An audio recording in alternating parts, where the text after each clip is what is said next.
দিদা মামু এসছে।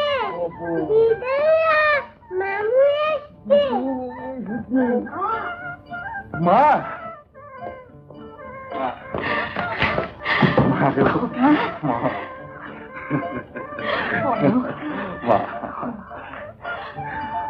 ম্যানেজার বাবু ট্যাক্সিটা বাইরে অপেক্ষা করছে, ও ভাড়াটা মিটিয়ে দিন। বাবা চল মামু, চলো উপরে যাই, চলো এসো, চলো।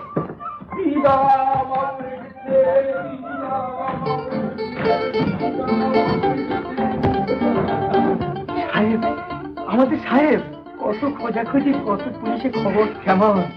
আমি বলিনি ঠিক একদিন ফিরে আসবেন, ভগবান রাখলে মারে কে। আমি মায়ের বাড়ি পুজো দিতে যাবো, আপনি তার ব্যবস্থা করুন। আর শুনুন, অলক ফিরে এসেছে এই খবরটা টেলিফোন